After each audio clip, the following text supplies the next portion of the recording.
I didn't want to travel and speak and do all that. But this change of plans came with, I loved impacting people. In fact, I told people I'd never do anything but real estate. I had made that. I'd even said that on stage to people. I'll never not do real estate. Now, I still love real estate, and I still buy and sell real estate, and I love the transaction, the negotiation, and the deal, and I love what real estate offers. But the thing I loved best about it, and this is something she talked about, is the thing connected to a thing, right? So for her, the thing was she used music to connect with people.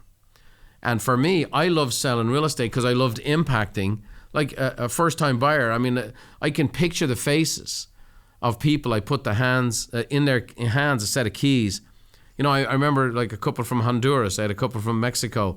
I mean, I know, I can see their face. I can see their expression when I hand them the keys to the house, And, or I'd be there and I'm in a difficult situation. I'm in the living room and I'm helping people with a very tough scenario. They've lost a job and I'm going to get them out of the house and sell the house for them and get this huge burden off their back. And so it was the impact.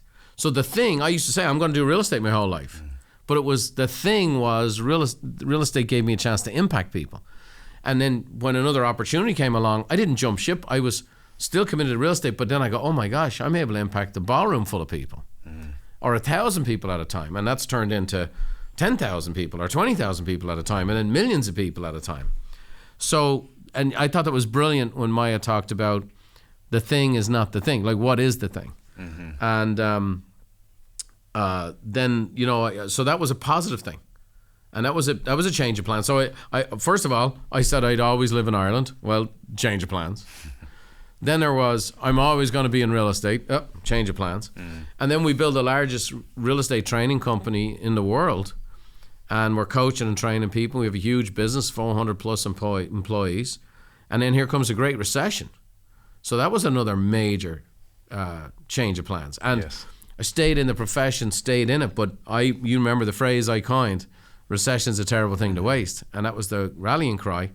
We became a very different type of organization with very different product line, a very different way of applying ourselves, kept the foundation and the principles the same, still did coaching, but now we had a totally different application that now leads to, we coach people in 47 different types of business, not just real estate. So, I've had my share and a lot more than just this, but I think a change in plans, most people view it as a negative thing that happens to them. That doesn't have to be the case.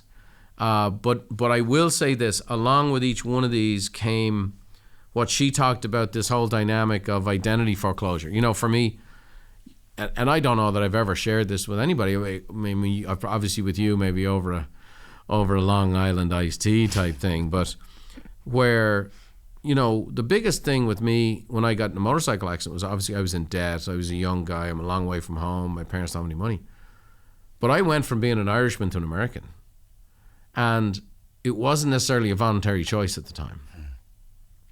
And so the big issue I struggled with for years was, because now I was in America, I owed all this money, I had all these operations to still have, I couldn't go home.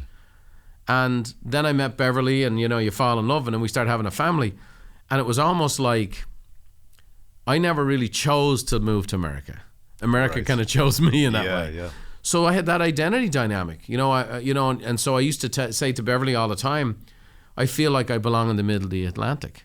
I loved the culture of Ireland. I loved the humor and the crack, as we say. I loved not having to explain a joke or say, I'm kidding after you say something, because everybody's joking all the time in Ireland. But then also I loved the attitude of the American people. I loved the entrepreneurism. I loved this freedom. I loved the spirit. I loved the... and again, I eventually did become American by choice when I became a citizen. But it was, think about it. I got hit in 1986. I didn't become a citizen until 2002. So again, and again, people think about this story, and I've told this story many different ways, but it does come with an identity foreclosure. I identified myself as a realtor. I'm a realtor. Brian Buffini, my realtor. By the way, I have clients that'll still give me shtick. I have this one family, I've served so many members of this one particular family, the Phillips family. And I used to say, Brian Buffini, your personal realtor for life. And they would always give me grief. My personal realtor for life became a speaker, right? And they all, Brian Buffini, and they'd ham up the Irish accent. My personal realtor for life. Brilliant. What life was it? A life sentence is only. And, we'd say, oh, yeah, I got off with good behavior, So my identity was in being a realtor. Now, what I learned from that, by the way, was not to have my identity be in being a speaker. Or in being a CEO, or being, you know what I mean? So I learned those things. And so when she talked about that, and then the Great Recession was like, okay, we have this huge company with these huge employees, and you've got huge net worth in the hundreds of millions of dollars and so on and so forth. And then all of a sudden, over the course of a couple of years, that all gets hammered. And again, you find yourself slipping into this identity. So I think when change happens, whether it's positive or negative, I think that dynamic she talked about with the identity and the identity foreclosure, I think that's a huge thing to recognize, that that's something that has to get offered up when you go through these changes.